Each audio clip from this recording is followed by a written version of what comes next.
since that sort of a lead in to the end of the regular season. Plus, we got Reginald Ruffin coming in. That's Block B.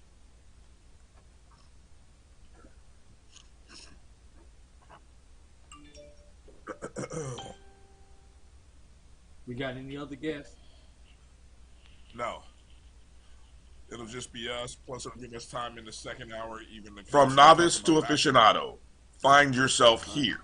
High quality cigars plus personal customer service. Slow Burn is Waco's only mobile cigar lounge, featuring a meticulous, curated collection of premium cigars.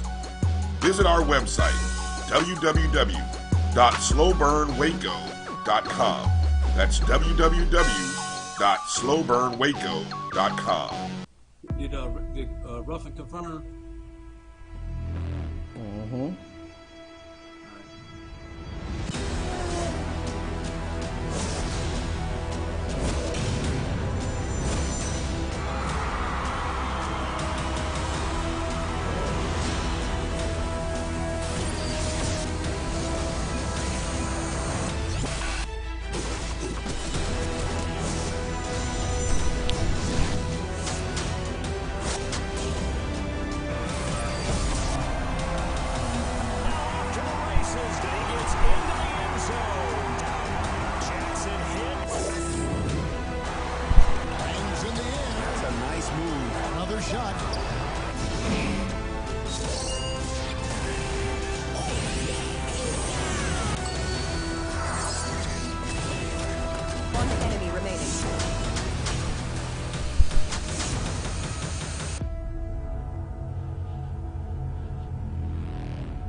Sugar Chateau Desserts is a specialty bakery located in the Charlotte, North Carolina metro area. We will create delicious and one-of-a-kind treats for any occasion. Sugar Chateau is currently shipping cakes in a jar. So, Drew, are you about ready? And does your screen look any better to you? Container that can help you celebrate in accordance with social distancing. Place your orders today by calling 803-526-7895 or visiting Sugar Chateau Desserts. Right, no, I mean, so yeah, I forgot that I had saving big holiday shopping. So yeah, when I switch it to the main thing, let me know once we go to a break. Maureen, so just kind of look forward to pay attention. Food but are you ready? And she really, Brian, are you ready? Like really loves. Since 2002, Empowerment Resources, Inc., a nonprofit organization, has empowered more than 1,500 youth and adults in Duval and surrounding counties through its programs, Journey into Womanhood, Girls Mentoring, Life Skills for Teens, and Parenting Education Coaching. To get involved with programs, volunteer, or donate, visit www.empowermentresourcesinc.org. Follow us on social media, facebook.com/empowerment.resources and instagram.com/empowermentjax. You got to remind me about Twitter. I'm sorry, but you know, I be forgetting Twitter, man. Because I just don't use Twitter. Try using the Buick's massaging seat. Ooh, yeah, that's nice. Can I use Apple CarPlay to put some music on? Sure. Like it's having wireless. the... Pick something we all like. Okay. Having What's your Buick's Wi-Fi password? Buick Envision 2021. Oh, you should pick something stronger. It's really predictable. Oh, I was doing it. Really tight spot. Don't worry. I used to hate parallel parking. Me too. Hey. Really outdid yourself. Yes, we did. The all-new Buick Envision, an SUV built around you. All of you. This is Carlos Brown, letting you know that we're on the move. You can now catch the Carlos Brown Show beginning this July on the Black College Sports Network each and every Saturday from 11 to 1 Eastern Time. That's 10 to 12 Central Time. Same time, new place. On Facebook at the Carlos Brown Show and Black College Sports Network. Online at www.mybcsn.net and on the BCSN app available on Google Play and the Apple App Store. It's never too early to plant the seed, to share the tradition and instill a sense of pride in your HBCU with your little ones. HBCU Pride and Joy Children's Boutique helps you share your school spirit with a wide selection of adorable kids apparel and accessories officially licensed from your favorite HBCU. Visit hbcupridejoy.com and follow us on all social media at HBCU Pride Joy on Facebook and Twitter. Supermarket sushi. All right, we'll come really? in after this. Wait, Troy, you after this, what you call it, commercial. So I'm pulling the sound. I'm bringing y'all back to the regular thing. 100% dandruff protection, even between washes. Never not working, huh? Oh, Troy, you're such a good teacher. Yeah, I know. Never not working. Never not working. Never ever not working. Are you serious? Never not working. Dandruff protection that's never not working. Head and Shoulders Scalp Shield technology. Thank you.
All right, welcome to another edition of the BCSN SportsWrap. Bryan and A.D. here, and live edition. And hopefully you're catching us on our usual places, live and direct here on YouTube, Facebook. Not sure if we're streaming on Twitter.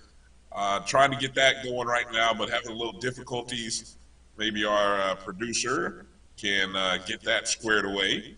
But we are coming live and direct after week number 10 of the HBCU football season. Got a lot to talk about as it relates to football, but also we got basketball right around the corner. So we will get into a little basketball talk a little bit later in this show. Special guest coming up in the bottom of this hour, Miles head football coach Reginald Ruffin will be joining us as the Golden Bears will go to the SIAC championship for the third consecutive year, looking for a three-peat.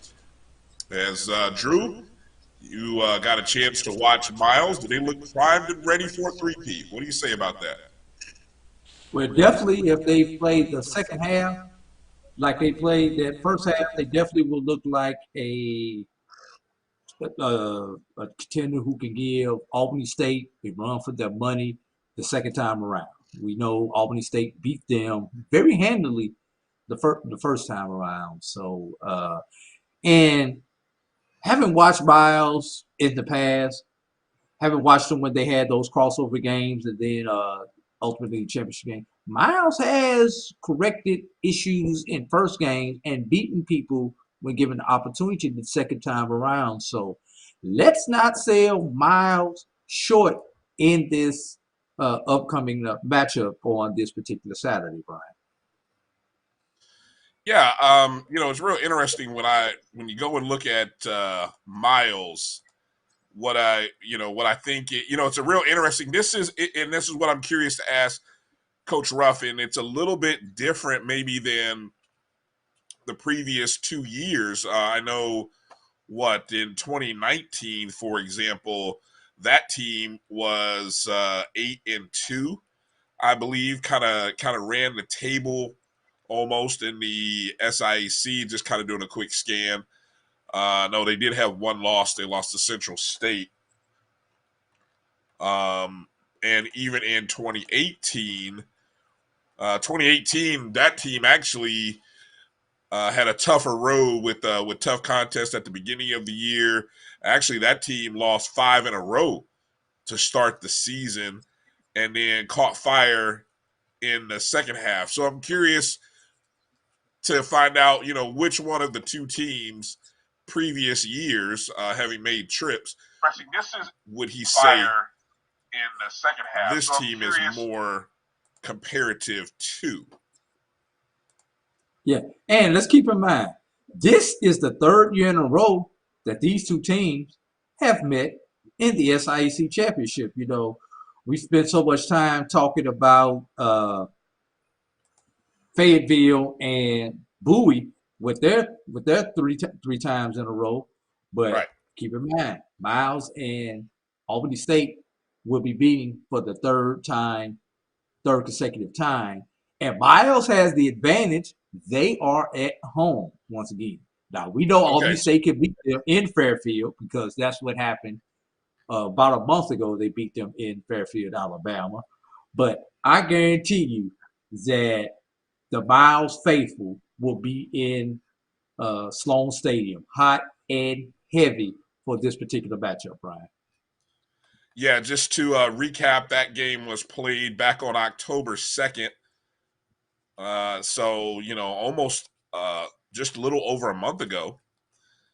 And, as stated, Miles got on the board first with a field goal middle of the first quarter after an 11-play drive. And then Albany scored in the second quarter and just kind of would score 31 unanswered through the course of that ball game.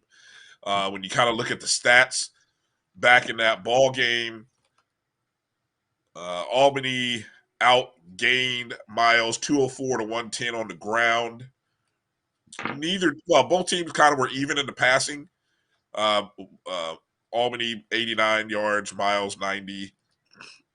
So really, that's where on the ground is where that game was won. Miles did have one fumble lost, and both teams threw an interception. So it's really only one advantage on the turnover. Neither team yielded very much defensively on third down. Albany State was 4 of 12 on third down and 1 of 1 on fourth down. Miles was 3 of 15, with 1 on 1 on fourth down. It was just red zone opportunities, and that's basically what it was. You outrushed your opponent by about 100 yards. You got in the red zone 5 times. You were 5 for 5 in the red zone compared to Miles being 1 of 1. So that was pretty much where the game was. So it'll be interesting to see how Miles has grown, because we've kind of seen Albany be who they be, for lack of a better phrasing. They are who we thought they were, and so that's who Albany has been. So we'll talk to Coach Ruffin about that. And then one other thing, I was going to say one other thing about the SIAC championship game. Let's keep in mind, Miles has won the last 2 times these 2 teams have played in the SIAC championship game. And the last time somebody from the East won the SIAC championship outside of the year, I believe it was 2016, where Albany and Fort Valley played each other for some reason, was 2013. Okay. So the West, we talk about the CIAA North being dominant. Let's talk about the SIAC West being just as dominant on their level in the championship game. Yeah. Before we get into talking a little bit about the rest of the action in the SIC and the CIAA, while we're starting the show talking about the under D1, I feel like we've got to mention our former number 1 team, Langston University, the Langston Lions. They've been number 1 practically, I almost want to say since day 1 when we dropped the rankings back in the beginning of October. Correct. And they lost last week, late in the fourth quarter, a game that they probably should have won, could have won. Then this week, just needing to get a win at home to secure their spot in the playoffs, to secure a conference title, Langston loses 40-37 in overtime to Arizona Christian. And, that pretty much seals Langston's you know, well, even though Langston hosts, they still have one more game. They host SWAGU, Southwestern Assemblies of God, on Saturday, but they fall to 7-2, 6-2 in the conference, and I believe they just surrendered back the conference lead to Ottawa of Arizona, who I believe, Drew, I haven't looked this up, but you might be looking it up right at this moment, but I believe Ottawa has only lost once, and that was to Langston. So 2 consecutive losses, had completely fallen out of the top 25. You know what this feels like, Drew? This feels a little bit like FAMU and their run in Coach Simmons' first year in 2018. There was a team that FAMU really wasn't expected to contend for the MEAC.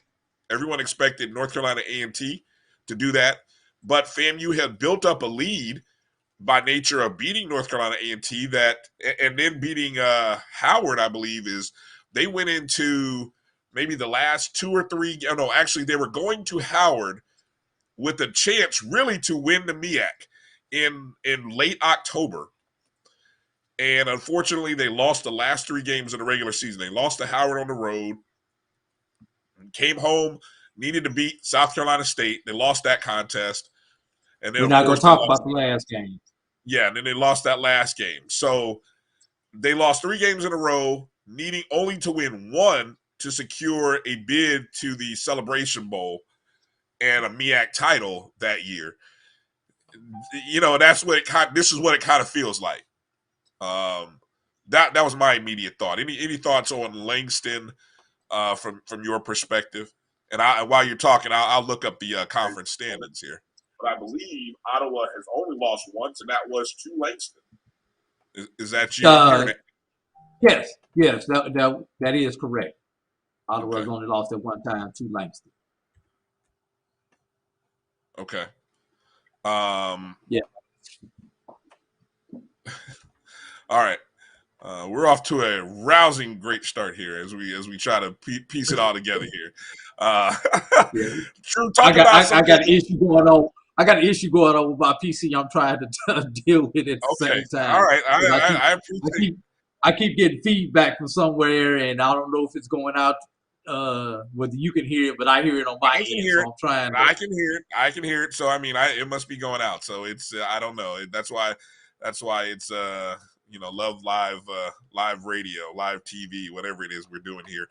As I was looking up the Sooner Athletic Conference, but let's talk about some of the other action that occurred in the SIAC and as the regular season pretty much comes to an end in the SIAC with the games from this past week. Of course, Kentucky State put up. Okay, so that's my phone. Is that my phone that keeps going off?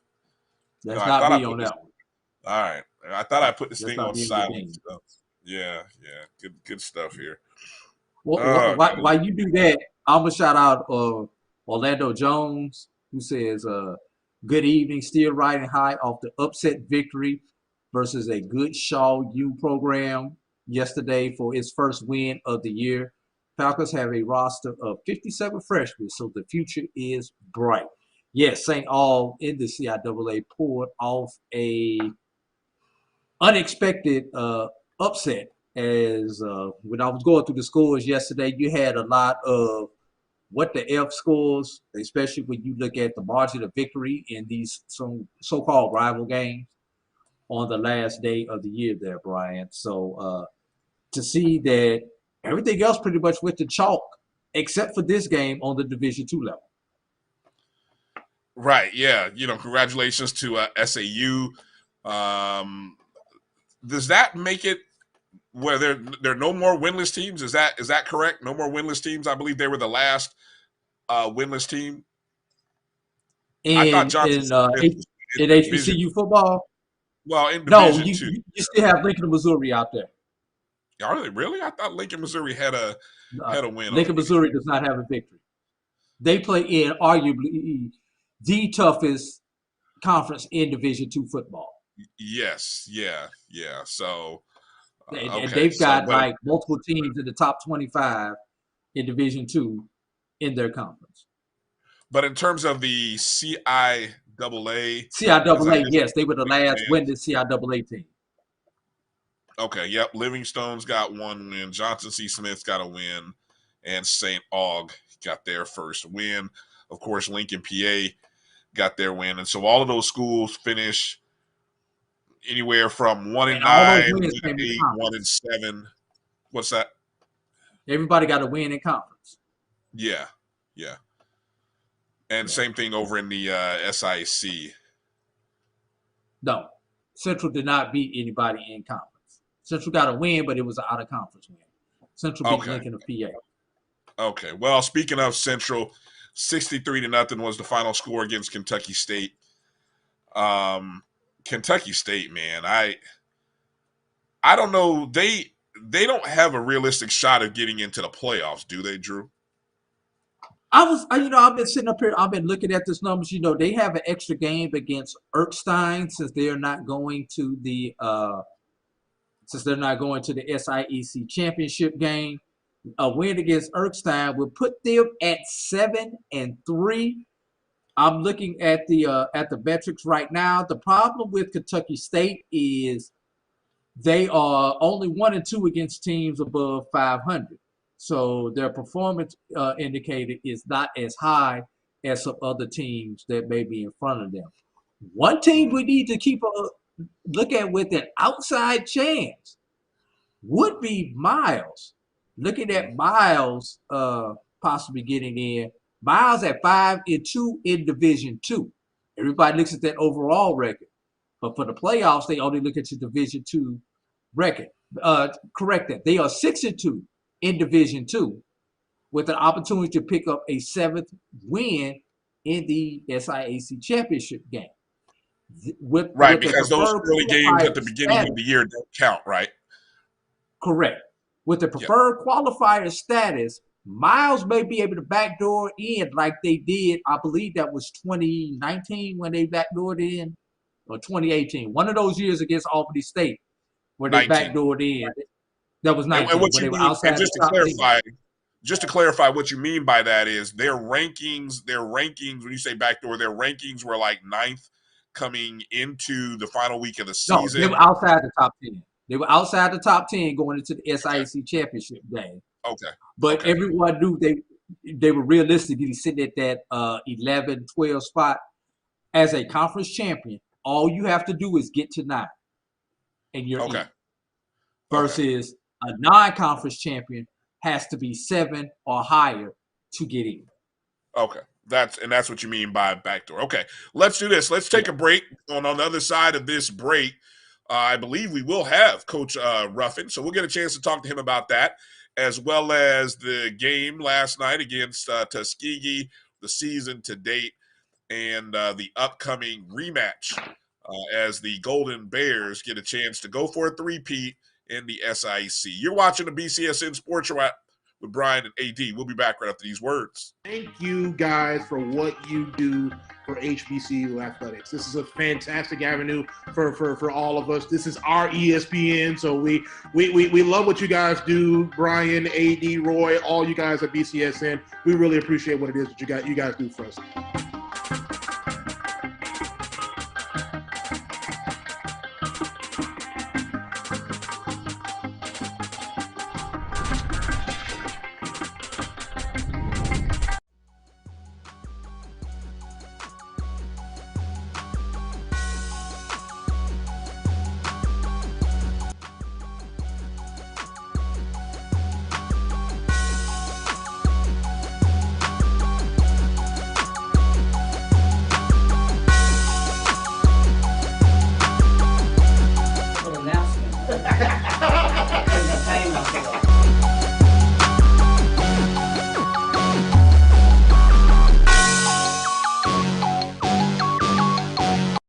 To Clinton Parish, and Tampa's my community.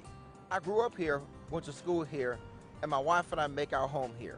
What makes Tampa special are its people. So when I represent someone injured in my community, it's personal. Call my office and speak to a real lawyer and not some referral service. I will fight the insurance companies to get the settlement that you deserve. At the law office of Clinton Paris, we take the pain out of being hurt. Itchy, squirmy, scratchy, family not getting clean? Get Charmin Ultra Strong. Go get 'em! It just cleans better. With a diamond weave texture, your family can use less while still getting clean. Goodbye, itchy squirm.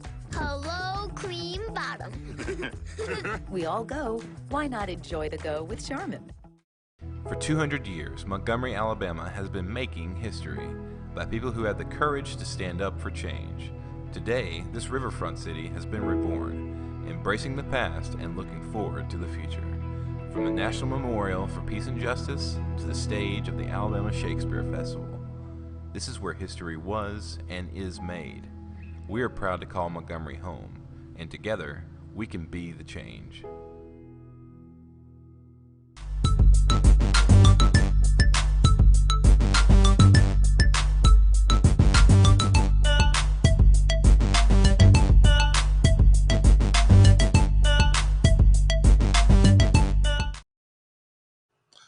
All right, welcome back to the BCSN Sports Wrap. Bryan and A.D. here. Want to remind you, if you're watching us on YouTube, make sure you are subscribed to the Jericho Broadcast Network's YouTube page there. So go ahead and hit that subscribe button if you would, and then go ahead and give us a thumbs up if you're watching us there. And if you're watching on Facebook, please give us a thumbs up. Make sure you share this broadcast. Any comments, we'd love to hear from you. So you can jump in the chats or send us a tweet at MyBCSN1 is also where you can follow us on Facebook, Twitter, and Instagram, and download that Jericho Broadcast Network's app on your Google or Apple Play Store. Just search MyJBN or MyBCSN. Drew, let's just, before we jump over to the CIAA, put a bow on, I want to put a bow on the SIAC. The Albany State story was honestly, as I said, I did not know about the young man from Albany State who Adonis Butler had tragically died until I was on Doc's show on Thursday. And so I know one of the things we talked about was what kind of emotions would be in that ball game. And given that he was a defensive player, I told them I would not be surprised if that team gets a shutout. Lo and behold, they get a shutout against Fort Valley State, and they do one even better. They do it with a final score of 57-0. Adonis wore number 57. I mean, unbelievable story there for a team who's having a great season to deal with that tragedy. How do you think this? It's hard to put into words, but we're in this position of trying to figure out, the psyche of young 18 to 22-year-olds and how they may play on the field. I didn't think that this would be the week that this would affect them. It may not affect them until the season is finally over. But what are your thoughts on Albany State as they move forward into this championship game, still playing with heavy hearts, I'm sure? Yeah, and you're correct, Brian. I thought that when the season gets over and you get out of this routine, because, when you have tragedy, the one thing you want to do is get back to your normal routine as fast as possible. So for them to get back out on the football field on Saturday was probably much needed by that particular group. It really helps that this event happened early in the week. If this would have happened a Thursday or Friday, I think it would have affected them a little bit more. So they had an opportunity to deal with the initial emotion, shock, and everything else with it. Now, they're coming off that high, that adrenaline high of that. So things may be different as they get into this game and a possible playoff run. And it looks like we got Coach Ruffin on. Do I see that correctly? Coach Ruffin, are you there? We may just have audio for you, Coach.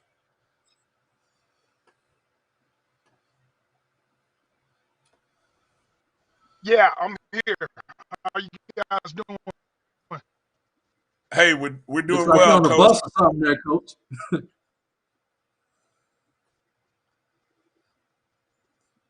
How's your signal? Are you hearing us okay, Coach? Can you guys hear me? Kind of choppy there. Can you guys hear me? Yeah, it's a little choppy. We can hear you. Can you hear us?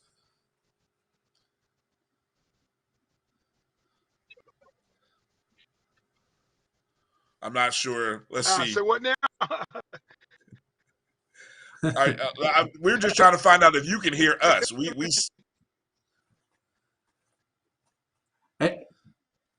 Yeah, Roy. Let's see if our producer Roy can we back channel here and get with Coach and kind of figure out what kind of see, maybe we can do an audio only thing with Coach. Maybe if we go that route.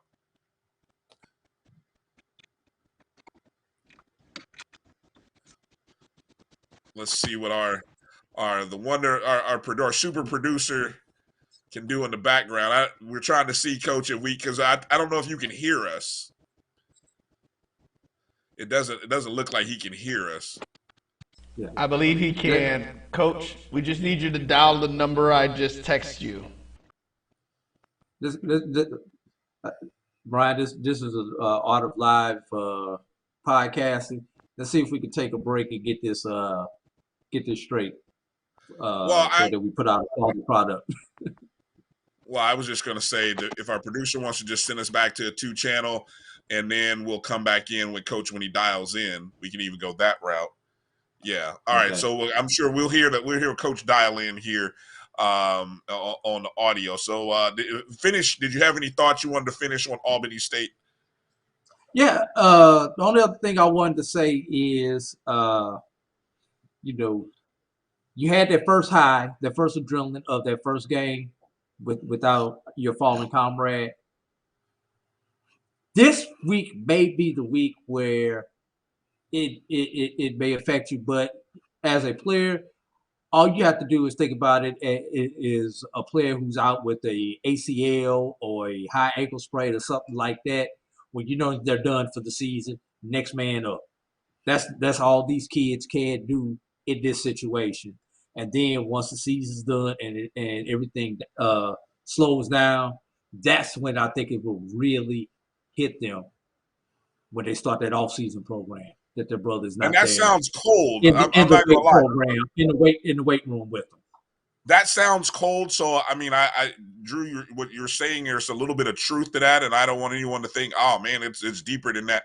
No, we understand the gravity of what has happened and that a life has been lost, and there may be some players who aren't able to process and deal with that. I mean, obviously there are things bigger than football happening right now for the young men at Albany State.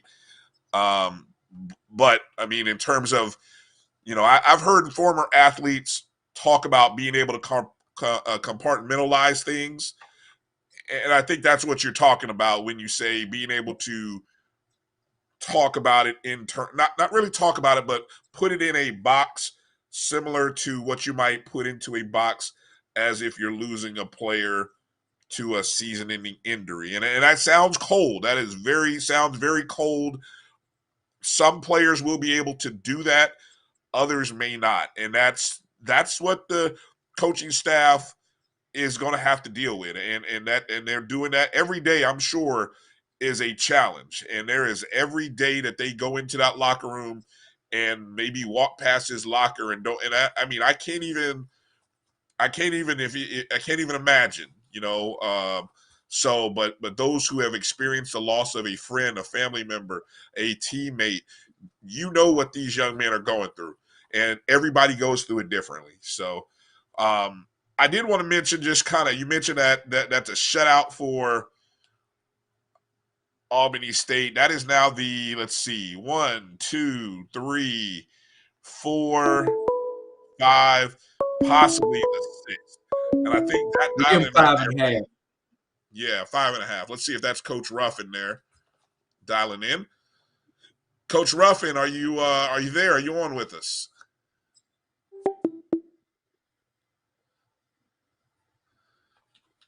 Let's see. Try again. It's Coach Ruffin. Are you there with us? Let's go to break. All right. So let's do this. We're going to go to break. We're going to come back, and we hope to have Coach Reginald Ruffin on with us after this break. You're watching the BCSN Sports Wrap. We'll be back in just a moment. Nope. Nope. Come on, him. Ooh, I like him.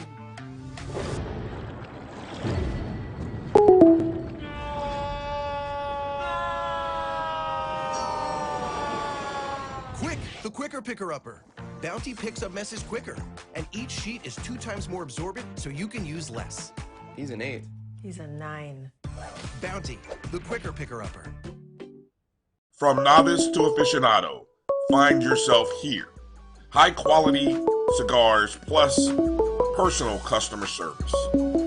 Slow Burn is Waco's only mobile cigar lounge, featuring a meticulous, curated collection of premium cigars. Visit our website, www.slowburnwaco.com. That's www.slowburnwaco.com.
Sugar Chateau Desserts is a specialty bakery located in the Charlotte, North Carolina metro area.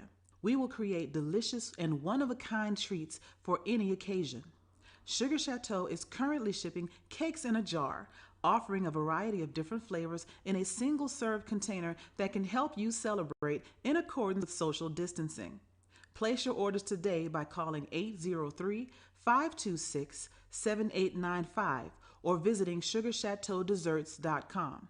Maureen is saving big holiday shopping at Amazon, so now she's free to become Maureen the Merrier. Food is her love language, and she really loves her grandson. Like, really loves. Since 2002, Empowerment Resources, Inc., a nonprofit organization, has empowered more than 1,500 youth and adults in Duval and surrounding counties through its programs Journey into Womanhood, Girls Mentoring, Life Skills for Teens, and Parenting Education Coaching. To get involved with programs, volunteer, or donate, visit www.empowermentresourcesinc.org. Follow us on social media, facebook.com/empowerment.resources, and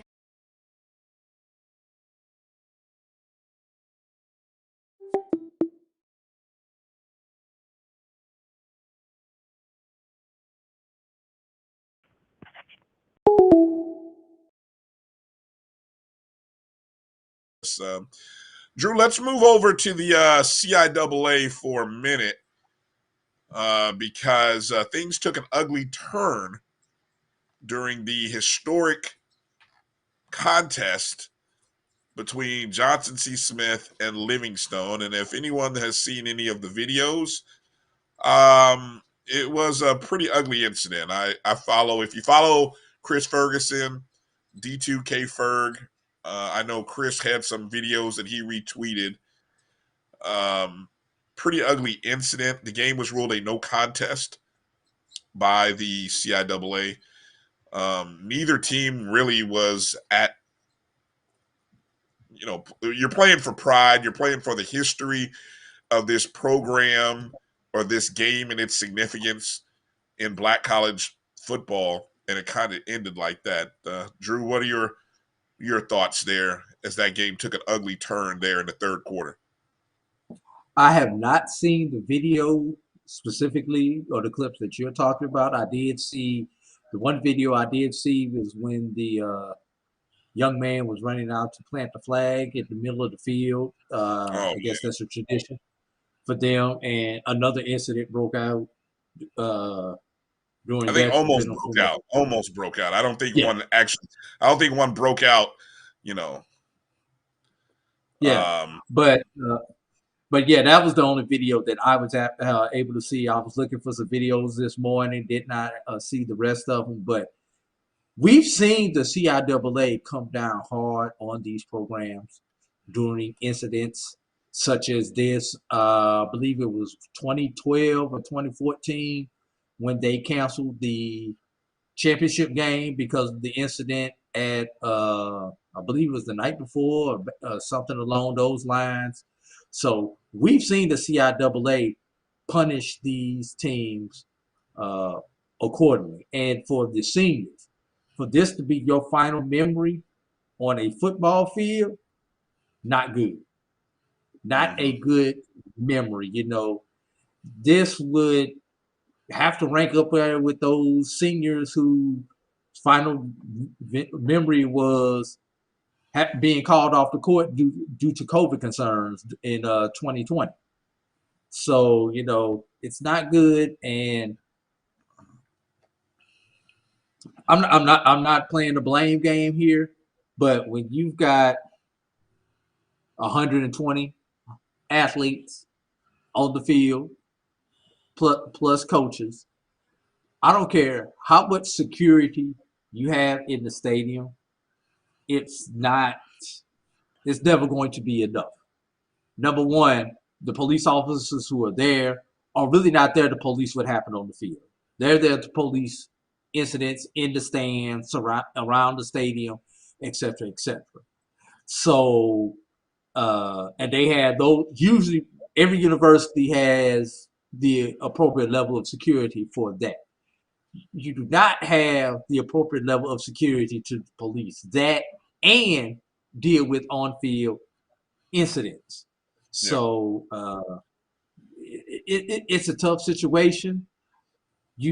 But head coaches, athletic directors, campus security, presidents, all need to be called to the table to find out where the breakdown was in this event.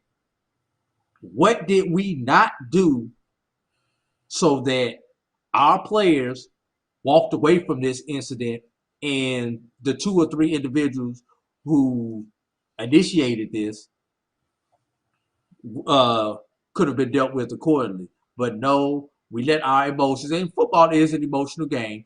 You get into it in any competition, you get into it. But we've got to do better with our emotions, because this is the story now. We should be talking about Bowie, Fayetteville 3. That should be our number 1 story out of the CIAA. The number 2 story out of the CIAA, and it would be the story that we would have had some fun with, was some of the outrageous scores that we saw from some of the games. So, sneaker shop talk. It was a fight and something, not or something. It was and something. So, but now this is our lead story with championship week coming in. Well, it doesn't have to be the lead story, Drew. What was the first thing we talked about with the CIAA? So it was the lead story. Hold on. Don't do that. I said we had to talk about it during a break. You led with it. Wow. Okay. All right. That's on me. That's on me. I did bring up. You're right. You're right. That's on me. No, we did mention. Okay, I got you there. You set me up for that one. Okay, I got you. I wouldn't have talked about it because it was two 1 whatever teams. I mean, but I will say, since you did talk about it, this is the second security related thing that's happened, and I think, as you said, not only those schools, Florida A&M as well, they need to all have sit downs in the off season and analyze how their security is handled and how can we prevent or limit that type of situation from happening. It doesn't have to be that way. And I say that because people will say, well, oh, it's just because it's homecoming, or oh, it's just us. It doesn't have to be that way. I want you to understand that, right? It does not have to be that way. We allow it to be that way.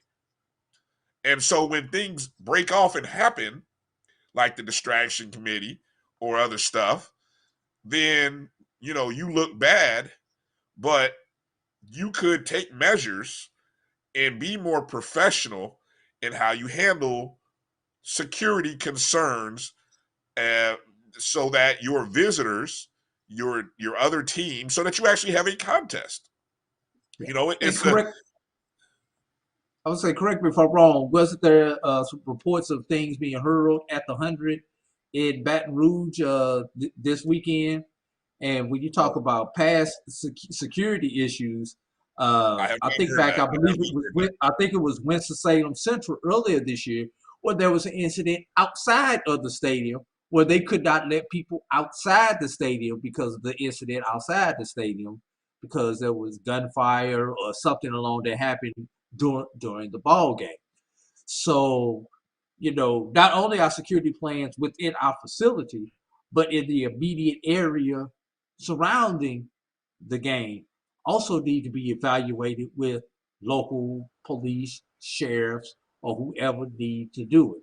Because I hope it does not take someone tragically losing their life on the campus of an HBCU, or any campus really, at a football, basketball, whatever event.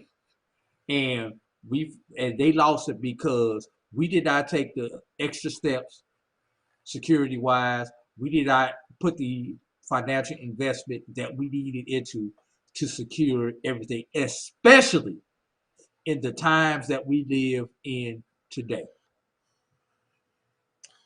All right. Let's put a bow again. Rematch number 3 will be happening in the CIAA championship between Bowie State and Fayetteville State. Both teams is let's see if I kind of look at the standings here for both teams. Bowie State finishes the regular season 9-1, 7-0 in the conference. They won 9 games in a row. They lost that first game of the season to Delaware State and have won 9 since. Fayetteville State 9-1, 7-0 in the conference. Their only loss comes against Wingate. I believe that was back week 2 or 3, somewhere in there. They lost 40-21.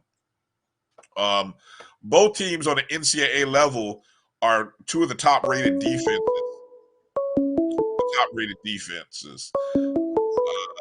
Looks like we got a caller. I wonder if this is Coach Ruffin. We'll give this one more shot. Hello, Coach Ruffin. Hello, Coach Ruffin.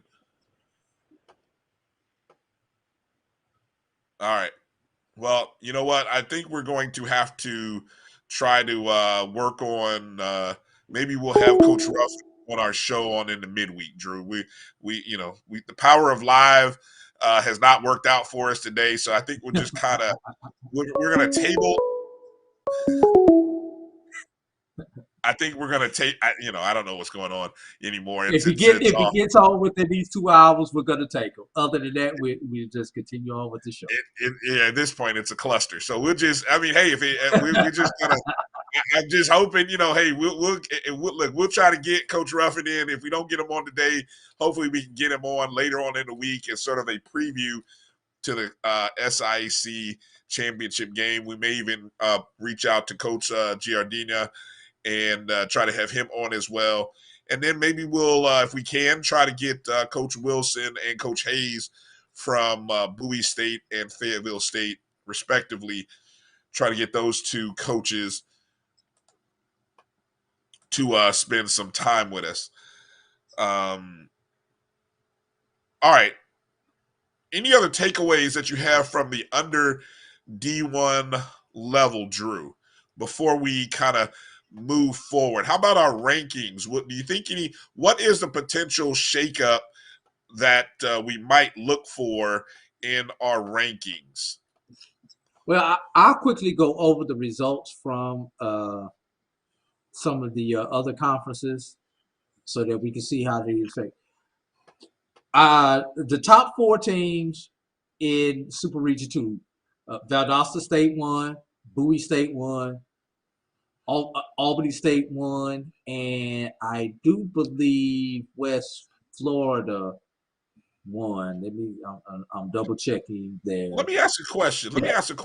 West Florida defeated number 4. West Florida defeated number 7, West Alabama, which should give Savannah State an opportunity to move up quickly. I'll finish up with the other top teams. And Savannah State won. So, by the way, many people may not know this. Savannah State, even though that game started at 9:30 p.m., and it was not a West Coast game.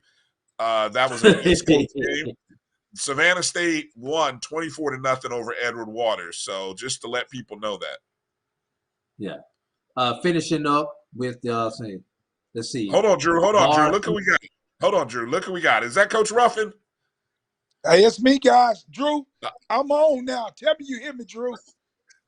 I got you, brother. Coach Ruffin, how you doing, sir? Thank you guys, man, for having me, man. I finally get a chance to get on the show after you guys just keep me absent. Don't want to get me on the show, man. Thank you guys so much. Coach, we were saving for a special occasion. We wanted to make sure that how the West was won. So when we had that episode, how the West was won, we wanted to bring you on to tell us how the West was won, Coach Ruffin. 3rd year in a row that you've won the West. So, but this year was probably the most trying of the 3 years. It seems like. Just kind of give us a recap of the season and how you were able to get this team back to this point where they get a chance once again to compete for the SIAC championship. Hey, well, the biggest thing is don't play a lot of FCS schools early on where you lose half of your team to injuries. We started out with Alabama State and then turned around, played Southern, and lost so many guys, man, for either for the year or banged up and just didn't get healthy. And we went through, matter of fact, the Lane game with our 5th string quarterback started that game. So we've been banged up and hurt. The Albany State game was real physical after being, banged up and beat up against the Southern game. So it's about resilience, man. And I always say the team that's the healthiest team, the team that's, that has an opportunity to be healthy at the end of the year or the later portion of their schedule, normally have a chance to compete and be in the contention of a championship. And I think Albany has done that on the east side. I think they remain healthy. I don't think they had any issues. We got beat up against that Albany in the first game, a lot of injuries, and we went down with our 5th string quarterback against Lane. Matter of fact, the Benedict game, we were down to our 2nd string quarterback, and he got hurt and out for the year with a collarbone a break. And the 3rd string guy came in, threw a pass and hurt his knee, and the 4th string guy actually led us on the 3-touchdown drive against Benedict. We didn't hold up to win that game, and then that Monday morning he tested positive for COVID. So then that was the 4th string guy. So he was out, so I had to go down to the scout team and get the 5th string guy and say, hey, you up? It's your call. You got moved up to the major leagues. And that guy did a good job. And he hadn't been back. He's been injured, but we've been blessed to get the starter back. and get the 4th string guy back. So those are our 2 guys right now. Coach, you've done an amazing job of recruiting. How about that? If anything, you've done an outstanding job of recruiting. COVID, guys. COVID. You remember we had the year off, so I had a chance to have 2 recruiting class. So COVID. I got you. Before I turn it over to Bryan, Coach, got a question. You brought up playing those big boys early, all those FCS teams. A lot of people may not know, you not only serve as head coach, but athletic director. So I need you to put on both hats when I ask you this question. Give me the athletic director's answer first, and then give me the coach's hat first answer.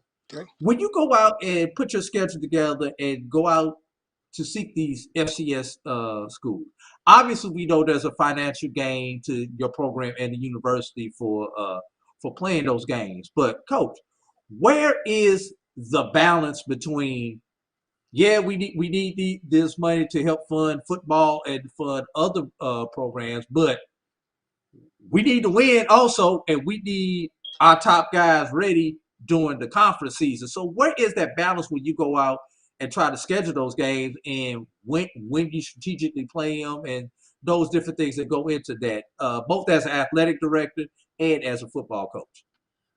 Well, as an athletic director, you want to always have an opportunity to service all your athletic department's needs for us, especially your gender equity, for your non-revenue sports, volleyball, softball, more of it for scholarships.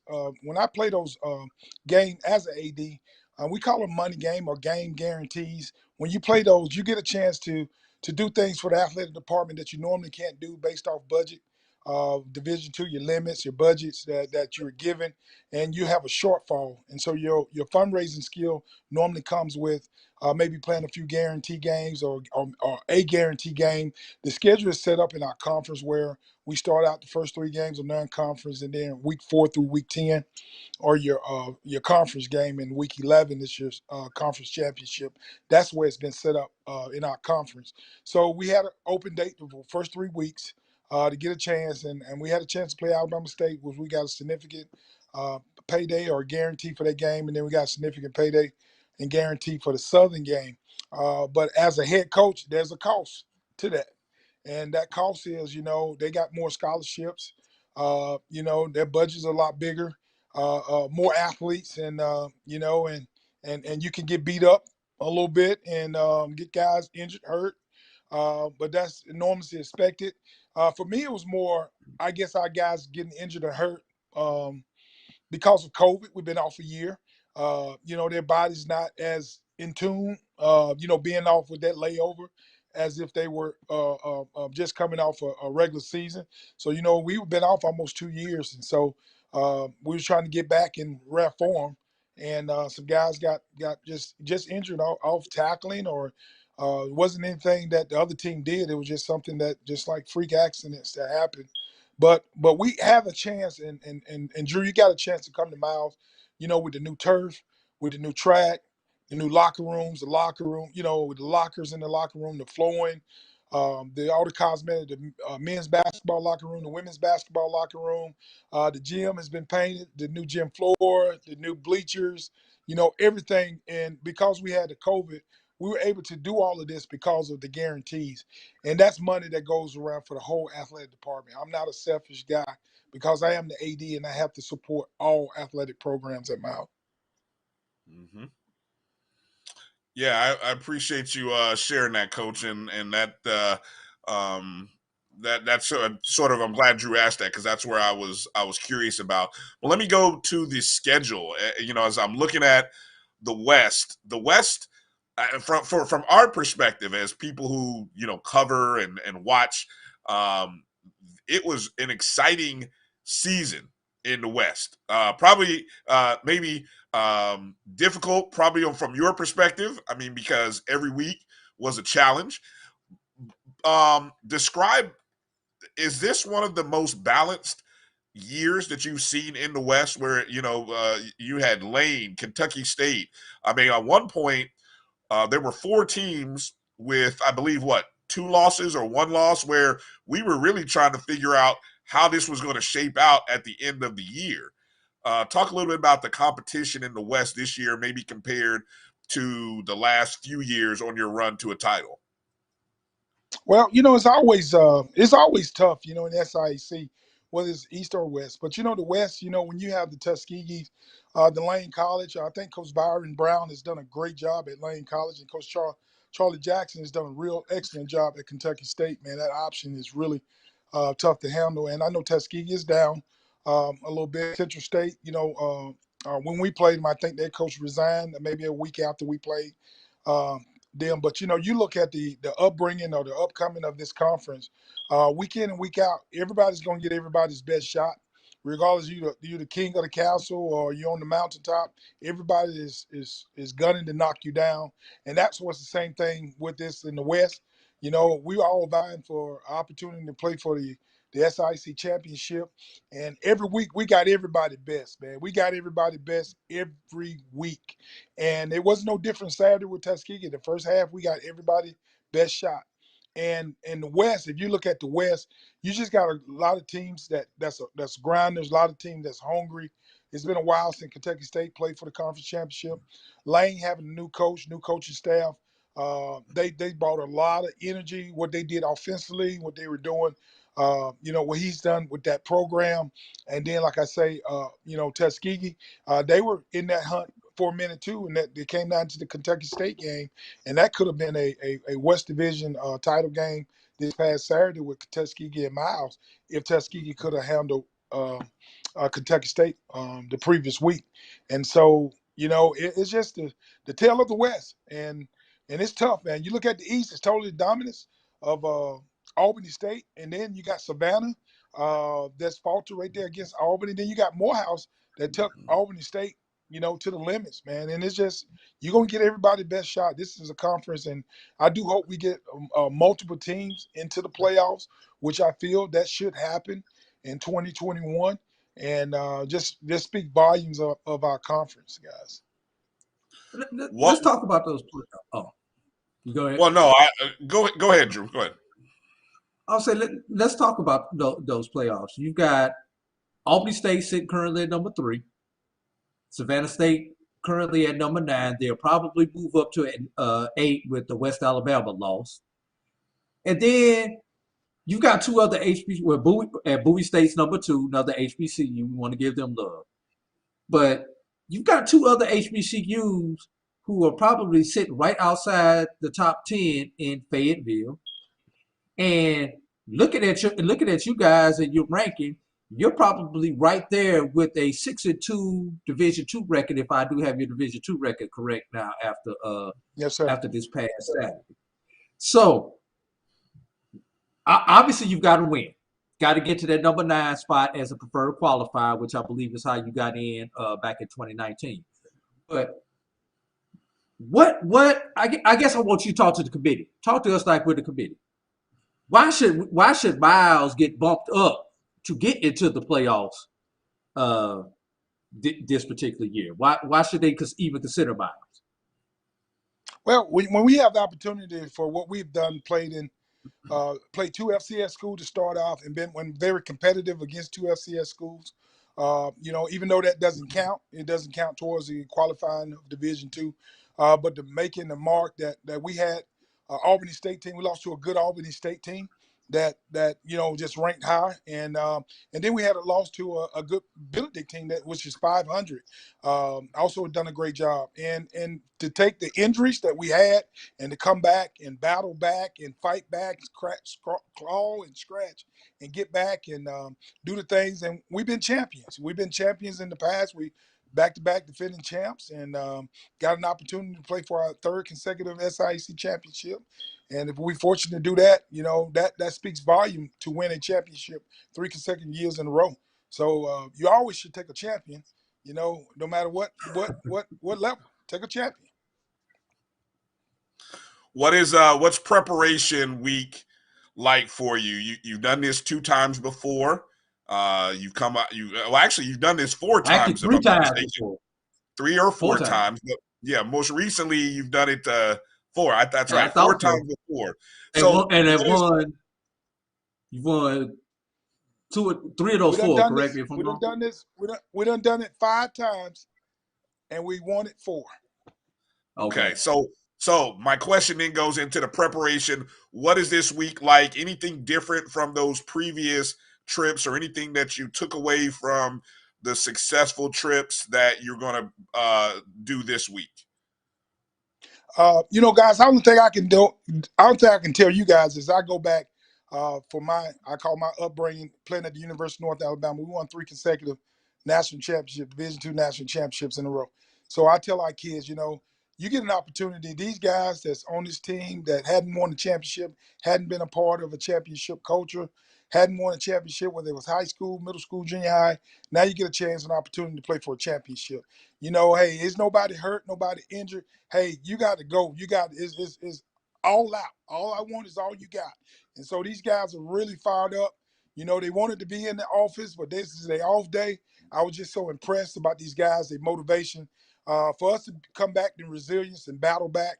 So preparation is for us, the coaches. It started early this morning.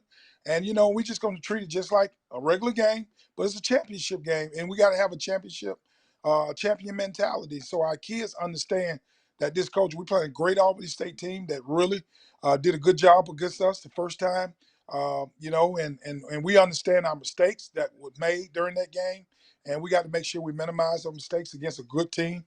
Such as Albany State, and we're going to let the chips fall where they might. But our kids are really, really geared up. They up for this game. It's a championship, guys. I was a part of the last 3-peat in the SIAC at Tuskegee as a defensive coordinator, and now we got a chance to do the same thing as I'm the head coach at Miles College. So I've been a part of that. So as a player, as a coach at Tuskegee, and now as a head coach. So I've been a part of a lot of 3-peats. And so that's our motivation for our kids. Well said, Coach. Well, and you got Albany State coming back to your place, so you're at home, and so you get the familiarity of being at home and the kids sleeping in their own beds and doing all that good stuff. So 2 p.m. Saturday at Sloan Alumni Stadium, the 3-peat, the rematch, Albany State Miles 3. Is what we call it, the quest for a 3-peat. Coach, good luck to you guys. Stay healthy this week, and we wish you all the best, and we look forward to, we may be talking to you again next week, getting ready for the playoffs. So good luck to you, your players, and your staff. Thanks for taking time out this evening. Thank you, guys. And you didn't have to do us like that yesterday, Coach. There we go. There we go, Drew. There we go, Drew. Drew and Ken are the 2 nemesis. When he talked to Ken Woodard, Drew and Ken, they just got something against me, guys. They just got something against me. No, I love you, Coach. I love you 364 days a year. It's just that one day where you're not my friend, man. You know that. That one day, Drew. All right. Yes, sir. Love you, Drew, man. Love you guys. Coach Reginald Ruffin joining us. We'll be back right after these words. You're watching the BCSN Sports Wrap. Oh, that spin class was brutal. Well, you can try using the Buick's massaging seat. Ooh, yeah, that's nice. Can I use Apple CarPlay to put some music on? Sure. It's wireless. Pick something we all like. Okay, hold on. What's your Buick's Wi-Fi password? Buick Envision 2021. Oh, you should pick something stronger. That's really predictable. That's a really tight spot. Don't worry. I used to hate parallel parking. Me too. Hey. Really outdid yourself. Yes, we did. The all-new Buick Envision, an SUV built around you. All of you. This is Carlos Brown, letting you know that we're on the move. You can now catch the Carlos Brown Show beginning this July on the Black College Sports Network each and every Saturday from 11 to 1 Eastern Time. That's 10 to 12 Central Time. Same time, new place. On Facebook at the Carlos Brown Show and Black College Sports Network. Online at www.mybcsn.net and on the BCSN app available on Google Play and the Apple App Store. It's never too early to plant the seed, to share the tradition and instill a sense of pride in your HBCU with your little ones. HBCU Pride and Joy Children's Boutique helps you share your school spirit with a wide selection of adorable kids apparel and accessories officially licensed from your favorite HBCU. Visit hbcupridejoy.com and follow us on all social media at HBCU Pride Joy on Facebook and Twitter. Supermarket sushi, really? No. Wait, Troy, you work here? I'm never not working. Like Head & Shoulders Scalp Shield technology, up to 100% dandruff protection, even between washes. Never not working, huh? Oh, Troy, you're such a good teacher. Yeah, I know. Never not working. Never not working. Never, ever not working. Are you serious? Never not working. Dandruff protection that's never not working. Head & Shoulders Scalp Shield technology. Thank you guys for what you do for HBCU athletics. This is a fantastic avenue for all of us. This is our ESPN, so we love what you guys do. Bryan, A.D, Roy, all you guys at BCSN. We really appreciate what it is that you guys do for us.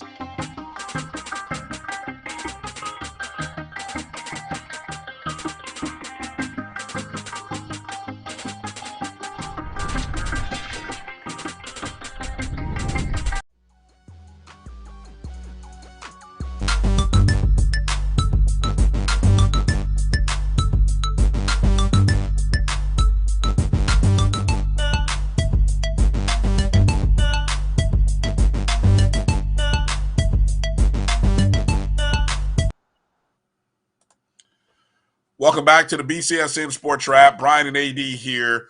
Want to remind you, make sure you're following us on Facebook, Twitter, and Instagram at MyBCSN1, the number 1.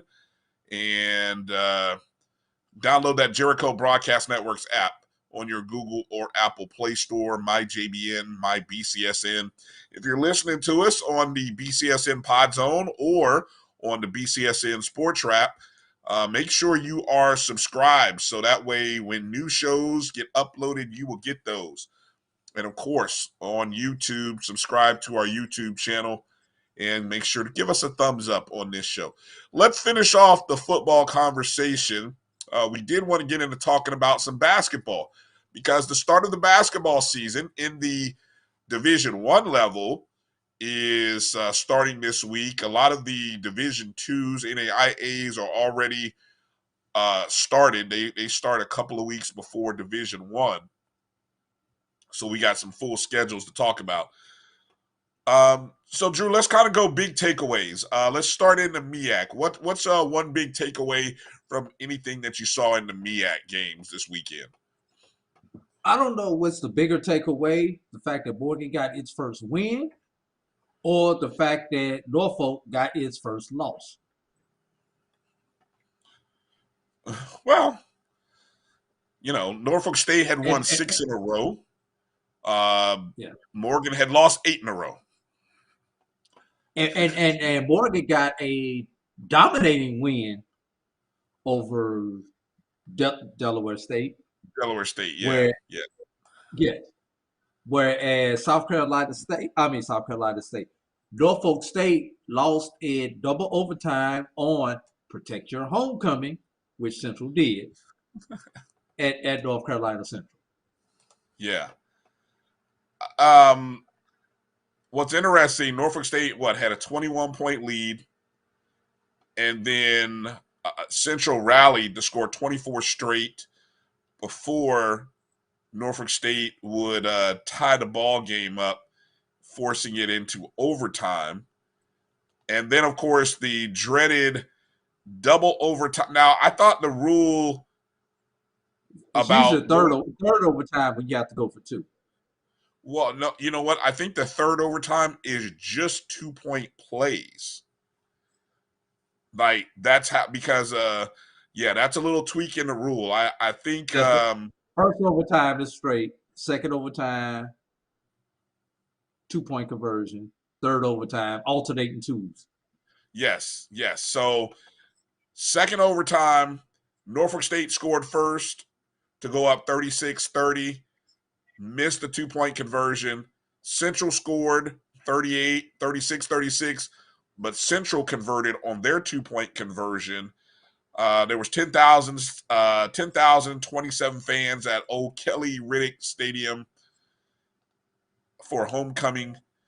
And, all credit to North Carolina Central, who now, look, Drew, they put themselves right back in the mix because with South Carolina State winning 15-12, it really now South Carolina State is the only unbeaten. The week before, they beat Central by 3. So it now rests in the hands of, Central did a good job of keeping themselves in the mix as they play they play Howard and Del State next. Central does. Norfolk State has Delaware State on the road, and then South Carolina State. So wouldn't it be befitting for the MEAC for Norfolk, Central, and South Carolina State to be co-champions? Because that seems like that's the MEAC's forte, where they've got multiple people tied at the top and then have to go to a tiebreaker because all three, in order for that to happen, everyone will have lost to everyone else in that little 3-team round robin. Wouldn't that be befitting for the MEAC this year? So in order for that to happen, Norfolk would have to beat South Carolina State. Correct. And then South Carolina State has beaten North Carolina Central. Correct. North Carolina Central beat Norfolk State.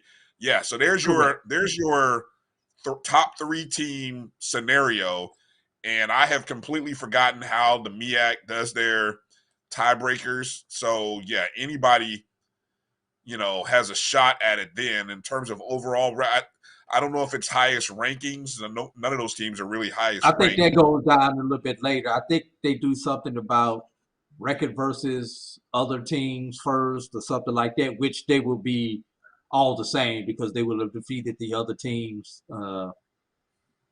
in the conference. And I don't know what the tiebreakers are after that. You could have South Carolina State takes on North Carolina A&T as their last non-conference game this upcoming Saturday. Which is why the setup for Norfolk to defeat South Carolina State is very real. Yeah. Look, I mean, Norfolk State drops to 6-3 now. South Carolina State is sitting at 5-4, and Central is only 4-5. So I think I have those numbers right in terms of one loss. So it's I don't know. It just feel this doesn't feel like a good year for the MEAC regardless. We could potentially have a 6-5 team representing the MEAC in the Celebration Bowl. You very well could, yes. You could have somebody with only 6 wins going up against a potentially 9, maybe even a 10-win team from the SWAC. That's how that all plays out or could play out. Now, over in the SWAC, what we've got, obviously we've got our top 3. And now originally I said it was a 4-team race. Well, I think it's down to a 3-team. I think there were three power teams in this conference. It's really 2.5. With 2 weeks to go. No. I think there are 3 there are 3 power teams in this conference. Do you agree or disagree? But the race is down to two teams. I'm not worried about the race. I mean, the race is. I'm just saying in terms of power teams in this conference, there are 3 teams, and let's not discount it because look, Jackson State a 21-0 fourth quarter to beat Texas Southern. And Jackson State has 2 tough games remaining. The thing about Southern has won and lost every other game this year. They have not won 2 games in a row. They have not lost 2 games in a row. So you know what's coming this week. That would be a win against Jackson State. This is a winning week. This is a winning week if you go by that theory. And the one thing that Southern does well is the one thing that Jackson State has been getting killed by the last couple of weeks. That's the run game. And that's the run game. Now, for whatever reason, well, let's just say there is a legitimate reason, but Southern went away from the run against Florida A&M, which when Southern is up, I think they were up at one point 17-10. They should have been running the ball way more than they were. They were gashing Florida A&M early. They got away from the run. Even when it was a 2017 ball game, Southern went away from the run. that game plan won't work against Jackson State. That's the one thing I give credit to Texas Southern. I went back and watched a little bit of that game. Texas Southern stayed with the run, even though it was more of an option form or RPO with Andrew Body. They stayed consistent with the run.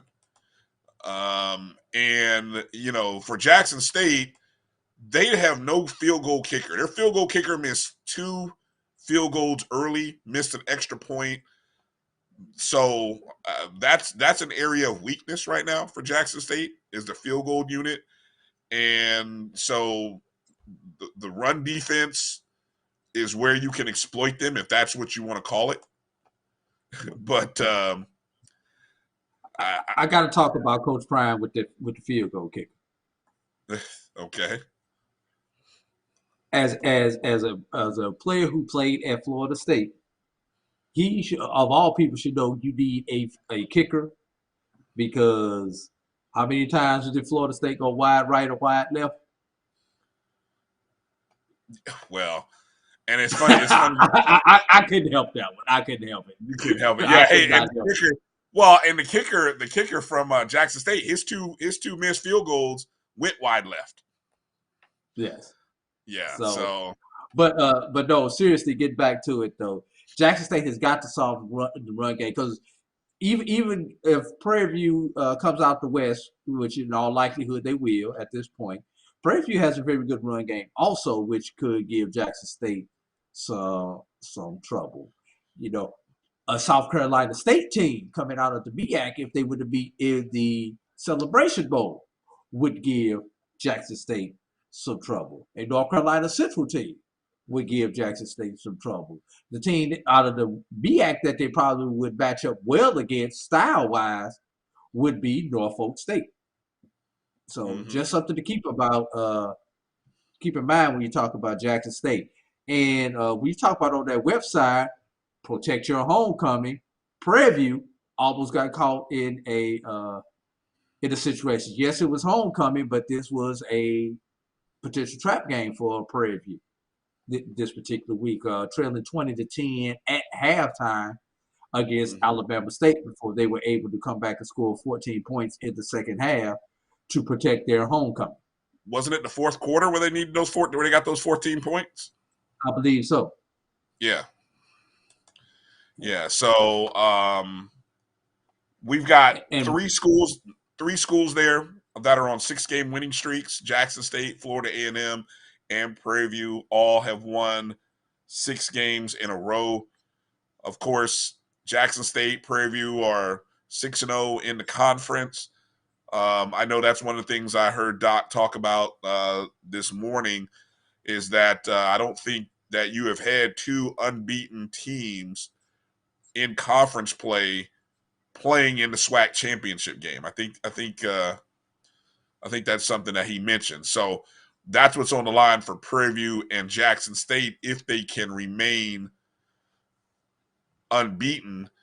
And they definitely have some tough contests ahead of them. I mean, Prairie View's, obviously, they're traveling to Alcorn State Saturday. Jackson State travels to Southern. So those will be the 2 feature matchups. I do think the FAMU UAPB game will be interesting, as FAMU is now playing their 4th road game in 5 weeks.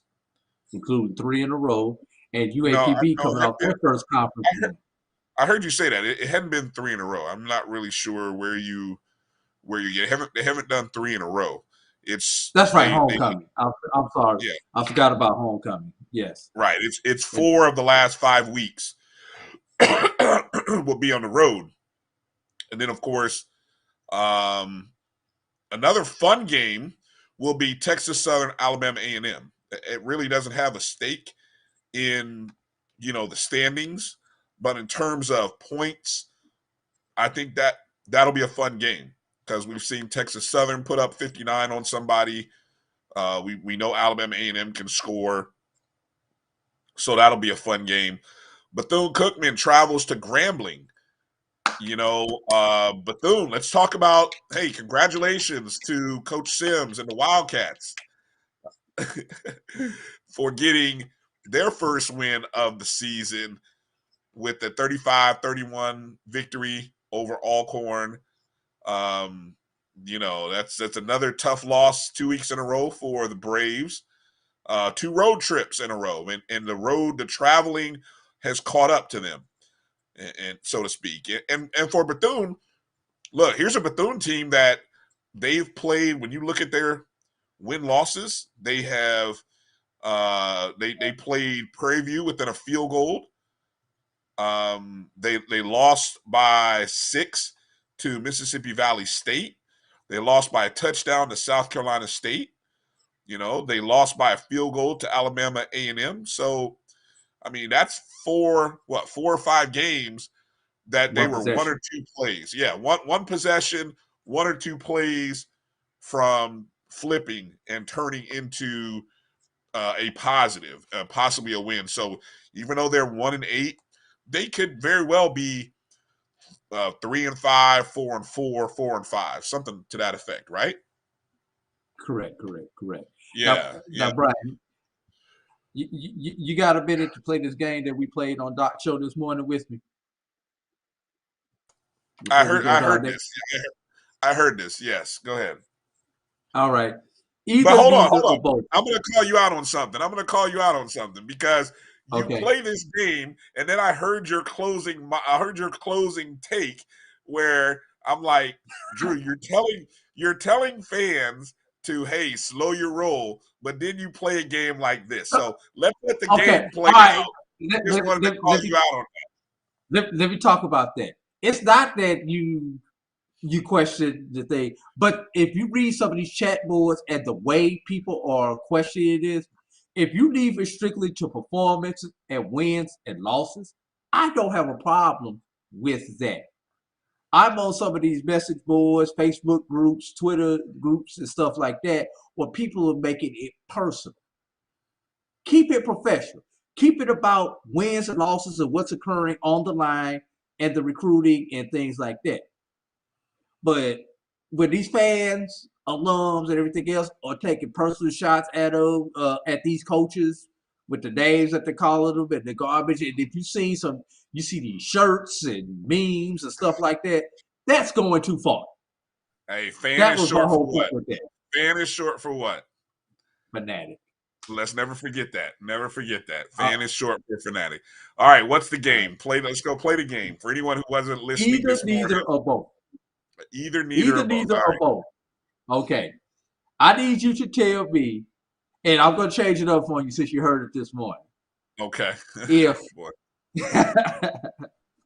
If Broderick Fobbs and or Jason Rollins will still be the coach of their respective teams, the question originally this morning was for the Bayou Classic. Now I'm going to change it up. Would they still be the coach of their respective teams on SWAC championship day? Meaning they may possibly could potentially get let go before the SWAC championship game. Either, neither, or both. I'm going to say either. Meaning one of them could very well be let go midweek or a day or two following the Bayou Classic. I don't think Coach Rollins, I don't think they'll come off the interim tag.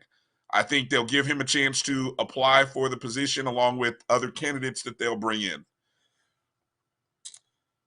Coach Fobbs is a question mark, only from the standpoint of, I'm just going to throw this out here. They've lost 2 in a row. Excuse me. If they were to somehow lose to Bethune and compile it with a loss to Southern,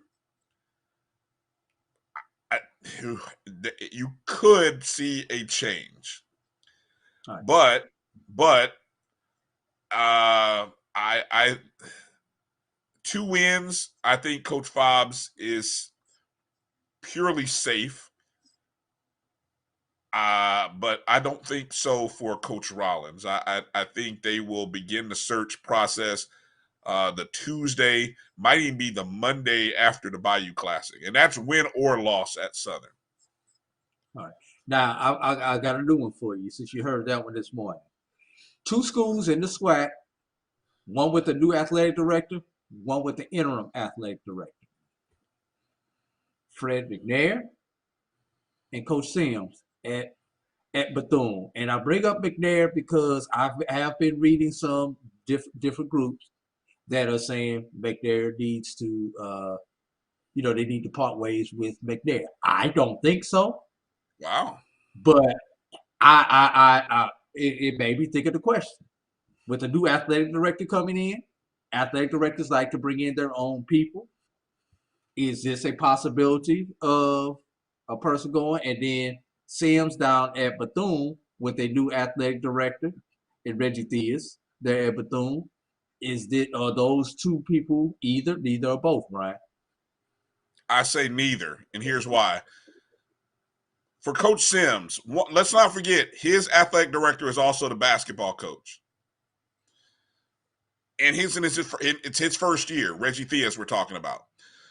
The worst thing that Reggie Theus would want to have to deal with right now is a football coaching search, because that is a big task. That is a tall undertaking, even at Bethune-Cookman. And I think Terry Sims has handled the adversity of everything that's happened. Honestly, I think Bethune should be begging Terry Sims to stay another year, because I will not be surprised if Terry Sims is looking, especially if, I'm just going to say this, the Southern job comes open. I don't know, but Terry Sims would be a candidate. If I'm Southern, if I'm on the Southern search committee, I would be reaching out to Coach Sims and engaging his interest. There's more stability at Southern than there is at Bethune-Cookman. Alabama State has lost every significant coach over the last. Alabama State is also going to be looking for a head coach. I would be reaching out to Coach Sims as well. Didn't Coach Sims come from Alabama State as a coordinator? I believe. I don't know. I'm just throwing that out there. So, I mean, that is a good man, good coach.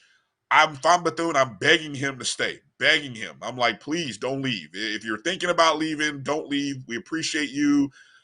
We need you to stay with us. We'll get it fixed. Reggie Theus doesn't want that, as he's trying to deal with coaching basketball as well. Okay, not this year. So, McNair. Now, I'm curious to talk to Charles Edmonds, and I'll reach out. I'm sure I'll have a conversation with him during the week. I would love to get a feel for what the McNair name means at Alcorn State, because what he's done at Alcorn, he's an Alcornite. His family, yes, his brother, his cousin, his nephews, his children are Alcornites. I mean, that's in their blood. So this is not a situation like Rod Reed, who spent a decade at Tennessee State and really never got over the hump in the OVC. We're talking about a man who, excuse me, won the West, 6 years in a row, won the SWAC, 2 years in a row. You can't go away from that because of he won the East, Brian. I'm sorry, the East. Administrative issues in the spring caused you to have to play most of your schedule on the road this year. That's not his fault. So I'm going to say neither. Okay. Now, last question I want to ask about these the coach searches in the SWAC. We've already know we have one opening. Give me an over/under on the number of coaching job changes. That could be a coach going from one school to another, and which would lead to another opening. Or so that's one way that you can have opening. Obviously, the coach could get let go and resign or be terminated. So just give me a number over/under number of new coaches that we'll have in the SWAC next year. We already know we're going to have at least one.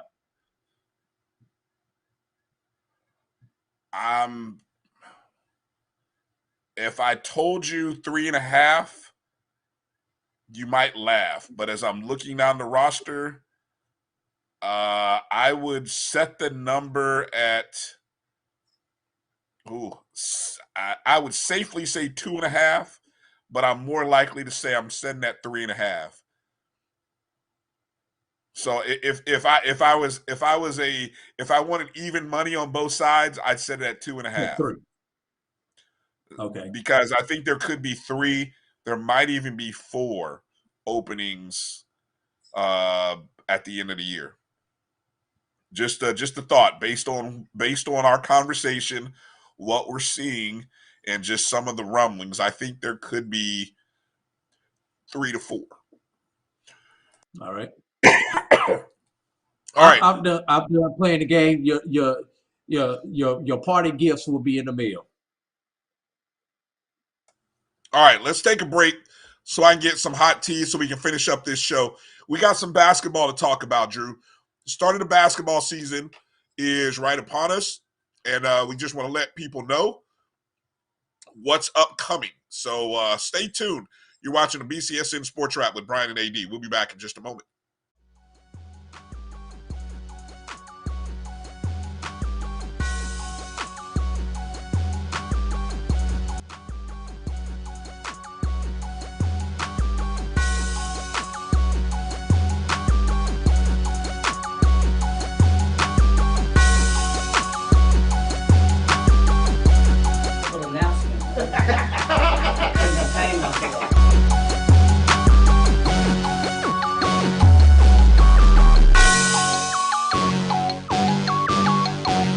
I'm returning to Clinton Parish, and Tampa's my community. I grew up here, went to school here, and my wife and I make our home here. What makes Tampa special are its people. So when I represent someone injured in my community, it's personal. Call my office and speak to a real lawyer and not some referral service. I will fight the insurance companies to get the settlement that you deserve. At the law office of Clinton Parish, we take the pain out of being hurt. Itchy, squirmy, scratchy, family not getting clean? Get Charmin Ultra Strong. Go get 'em. It just cleans better. With a diamond weave texture, your family can use less while still getting clean. Goodbye, itchy squirm. Hello, cream bottom. We all go. Why not enjoy the go with Charmin? For 200 years, Montgomery, Alabama has been making history by people who had the courage to stand up for change. Today, this riverfront city has been reborn, embracing the past and looking forward to the future. From the National Memorial for Peace and Justice to the stage of the Alabama Shakespeare Festival, this is where history was and is made. We are proud to call Montgomery home, and together, we can be the change.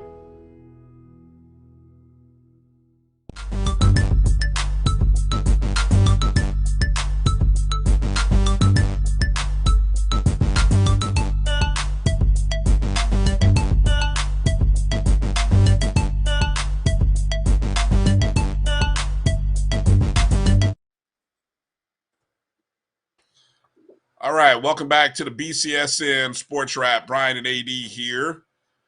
And, as I mentioned, the Division I level basketball season is kicking off. And, unlike last year where they pushed the start of the season back to Thanksgiving, now the true start of the season is early November. Right around the first full week of November. And, that's the true start. Now, the NAIA and Division II start up a week or two beforehand. But they actually start the last week of October. Last week in October, yeah. So yeah, Division II, I think the first week in November. Right, exactly. So let's just say we've already got some Division II teams pushing 1AA or 1-8. What I want to say this Division II pushing Division I teams.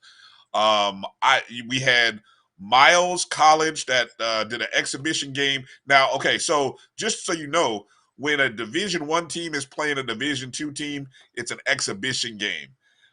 Doesn't count for the Division If it's I before team. the Division I start date, yes, you're correct. Right, and the start date is Tuesday, I believe. Tuesday. Start date is Tuesday.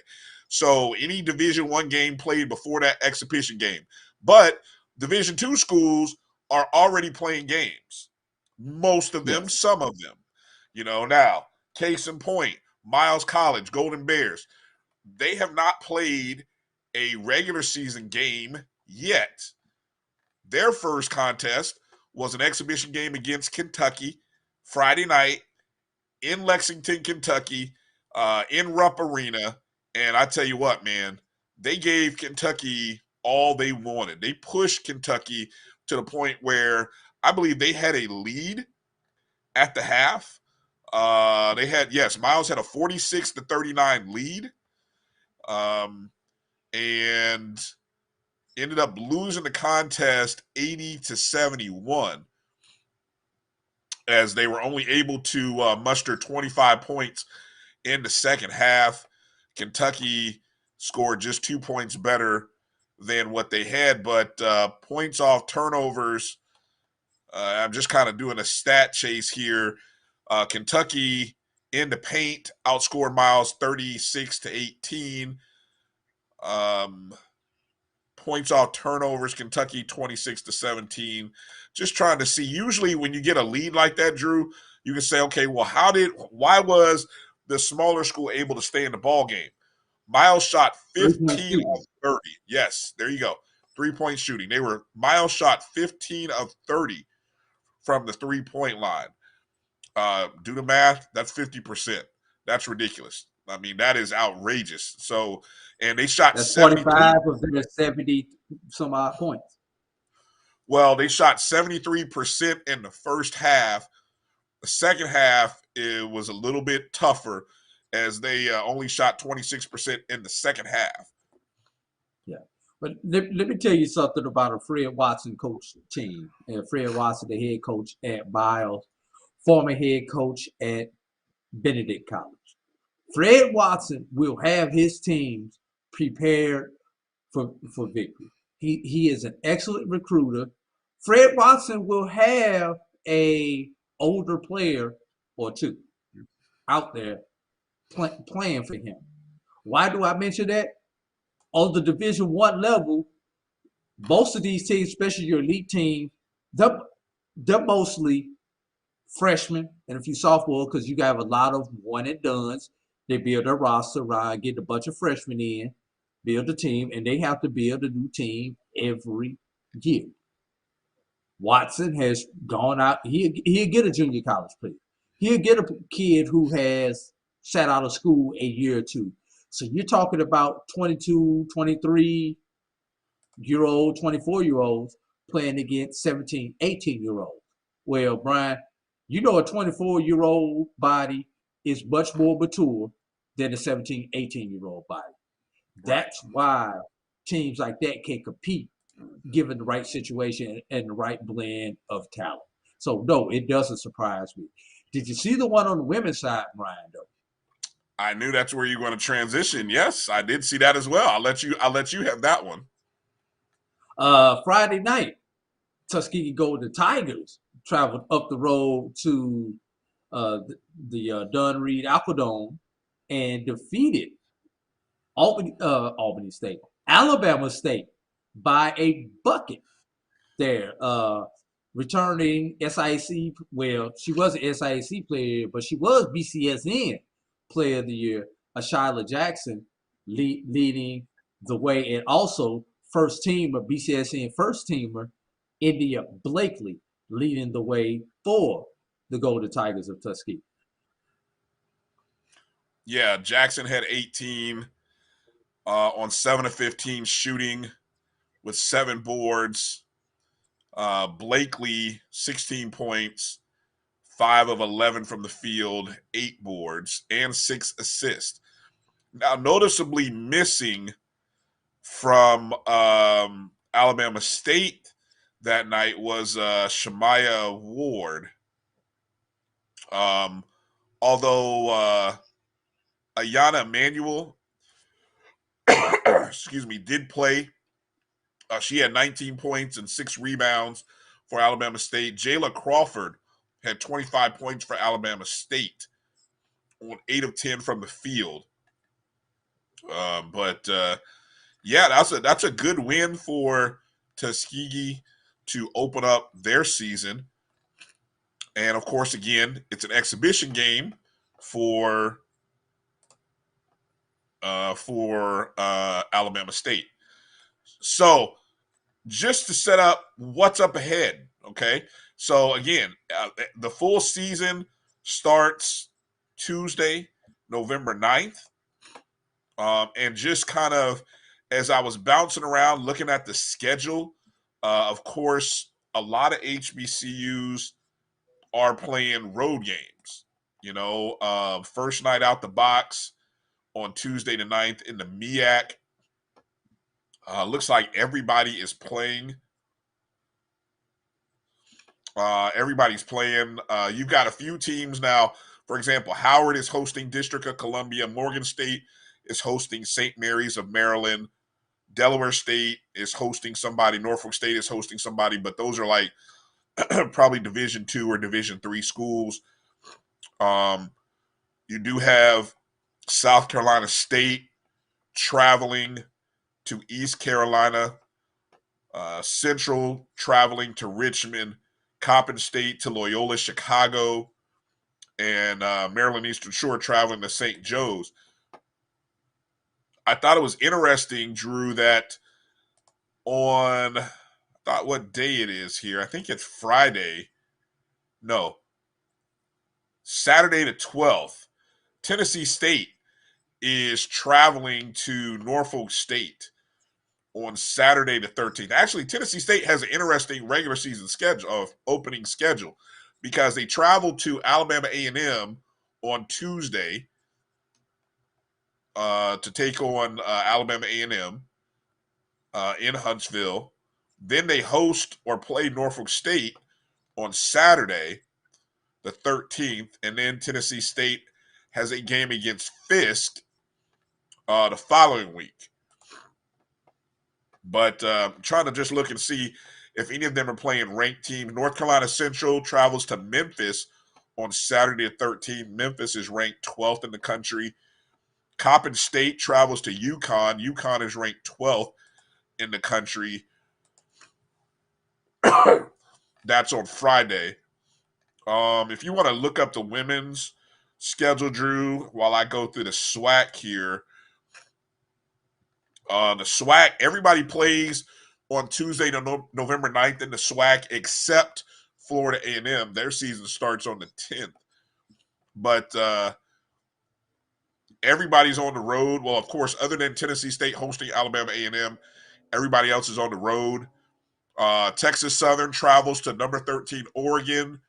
Jackson State travels to number 11 Illinois. Southern travels to Louisville. Prairie View travels to St. Mary's. Alcorn travels to Washington State. Those are all, that's the opening day. And then, of course, FAMU travels to Kentucky State on Wednesday, November 10th. Alabama State travels to Vanderbilt.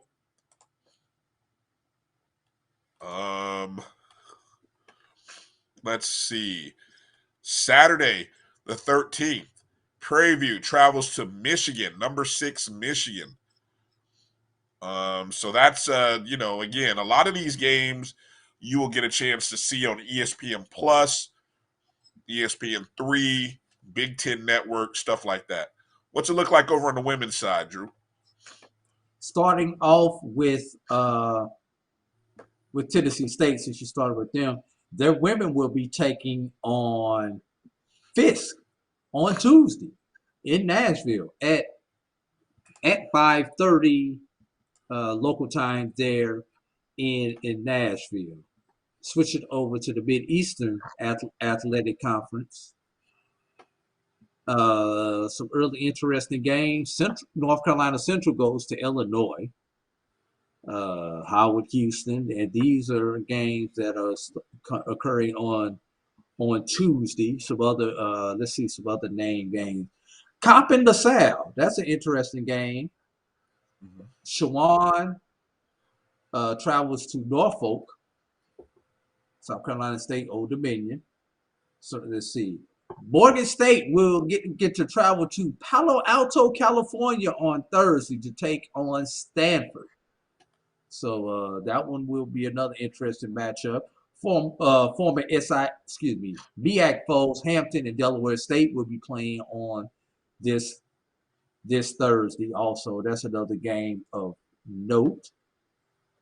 HBCU on HBCU matchup with Saturday, Claflin at Maryland Eastern Shore. That game is in Maryland and hosted at Maryland Eastern Shore. And on Sunday, Norfolk State will be traveling to Ohio State, Columbus, Ohio. Morgan State will travel to Columbia, Missouri to take on the University of Missouri. Central takes on Appalachian State. That's another interesting game that we're looking at on the women's side. In the SWAC, wait, my schedule to pop up. Of course, it got. Alcorn travels to Marquette on Tuesday. Alabama State goes to Mississippi State. Texas Southern DePaul. Jackson State travels to Coral Gables to take on Miami. I would love to see that matchup right there. Jackson State with as good of a team as they've had in the past. HBCU matchup. Paul Quinn will travel to Prairie View on Tuesday. A couple of games on Wednesday. Our friend Charmaine Wilson down at Edward Waters travels back to where she formerly coached at to take on Bethune on Wednesday at 5 o'clock. Big miss by Bethune offering her that job, if she even applied for it. Let me not start anything, but go ahead. Yeah, let's leave that one alone. They're very happy. I'm sure they're very happy with the coach they have. Let me say that. Yeah. A&M travels to Cincinnati on Wednesday. Thursday, Southern goes to Texas A&M. Alabama State goes to South Florida. Prairie View goes to Nebraska. FAMU travels to Troy. Friday, Arkansas Pine Bluff travels to Arkansas. Bethune travels down to Miami on Friday. So it looks like Miami playing a couple of HBCUs to start off with. And Sunday, Bethune travels to Florida Atlantic. Mississippi Valley travels to Mississippi. Something of note, Brian, that I want you to take a look at is this Friday and Saturday on the Division II level, both on the men's and the women's side. The GSC, the Gulf South Conference, will be playing a crossover with the SIAC. And the one thing that I have noticed about this is the SIAC is hosting both on the men's side and the women's side. They'll be playing two different locations. Two SIAC East teams will play two Gulf South East teams, and the same thing will happen on the west side. Take a look at those matchups. We'll start on the men's side. Shorter College travels to Lane on Friday.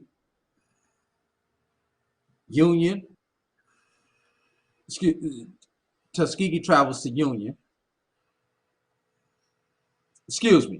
Tuskegee plays Union at Lane. That's what it is. I've got that incorrect.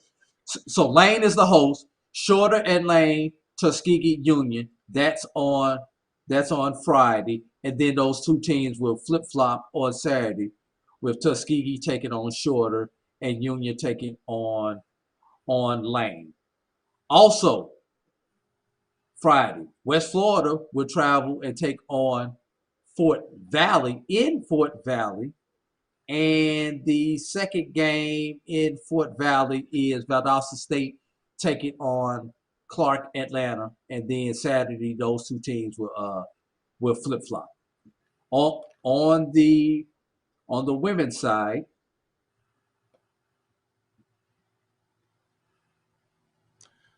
And you're talking about this upcoming Saturday, November 13th, correct?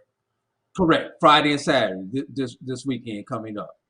Okay. On the women's side, we have Delta State traveling to Tuskegee on Friday night, along with Mississippi College taking on Lemoyne. So that game will be happening on the women's side, and Saturday those two teams will flip flop, where Mississippi College will take on Tuskegee, and one last one, Drew. Delta State will take on Lemoyne on Saturday. Okay. Yeah, we'll try to give a little more detail about some of the preseason selections and honors. I'd encourage you, to check out the conference web pages and start familiarizing yourself with the schedule. We will do our best to get us caught up because we've been so focused in on football that I hate to say basketball got lost in the shuffle, but it's here. So we'll have to do our best to catch up. All right, Drew, we got to get out of here. Make way for BJ Jones and his show that'll be coming up. We got to let them know when we're going to let the rankings out, Brian, since we didn't have time to get to those today. We will drop the rankings. Let's drop them Tuesday. We'll drop the rankings Tuesday along with Players of the Week on Tuesday. So be on the lookout for that. Follow us on Facebook, Twitter, and Instagram at MyBCSN1 is where you can find it, and we will drop it and tweet it out. All right, that's going to do it for this show. Coming up next, make sure to stay tuned for Inside HBCU Football with BJ Jones, and I'm sure he's got a lot to talk about. I know he said he had some guests coming on, so that'll be an interesting show, and that's going to do it. So for A.D. Drew, I'm Brian Fulford. You've been watching a BCSN Sports Wrap. Thanks for your time tonight. Good night. God bless.